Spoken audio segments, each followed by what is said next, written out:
এই দেশে হাদিদেরকে হাসিনা মারে নাই, আওয়ামী লীগ মারে নাই, মারছে ভারত। ছাত্র জনতার ডাকে আগায় আসছে, আপনাদেরকে স্বীকার করতে হবে। কিন্তু আমাদের কাউকে গ্রেফতার করলে আমাদের জেনারেল ভাইদের ফেসবুকে একটা পোস্ট পর্যন্ত দেখি না। আমাদের যায় আসে না ভাই, বললেন না আমরা উম্মাকে ভালোবাসি, আপনাদের বলার দরকার নাই। আমরা এই জাতিকে ভালোবাসি, তো আপনারা না ডাকলেও আমরা আসবো, আপনারা না ডাকলেও আমরা আপনাদের পক্ষে বলবো। ঠিক আছে, আজকে আল্লাহ না করুক ইনকিলাব মঞ্চের নতুন দায়িত্বশীল, আল্লাহ না করুক তাদের সাথে কিছু হোক, আমরা তাদের পক্ষেও কথা বলবো।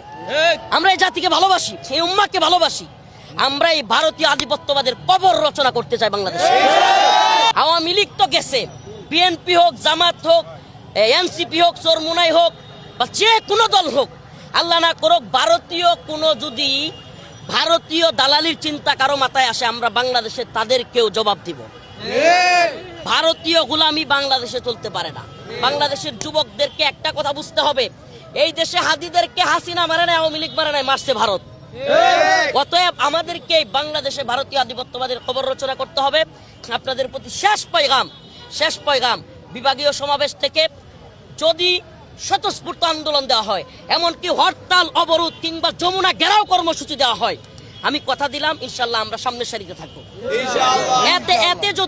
এতে যদি আল্লাহ না করুক আবারও আমাদের জুলুমের শিকার হইতে হয়, আমি এখনই দেশকে অস্থিতিশীল করার পক্ষে না। আবারও বলছি, যমুনা ঘেরাও কর্মসূচি কিংবা দেশ একটা হাঙ্গামার দিকে যাক, নির্বাচন না হোক, এটা আমরা চাই না। 7 জানুয়ারি চার্জশিট দিবেন কথা সত্য, এবং মামলার রায়ও দিবেন।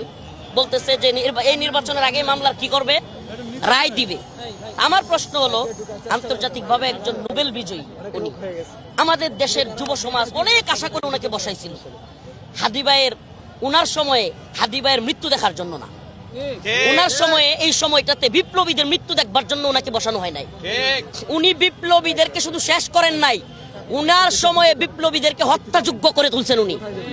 বিপ্লবীদের এবং এদেশে যে সমস্ত ছাত্র আন্দোলন করেছে, আজকে তাদের অবস্থা উনি কোথায় নিয়েছেন?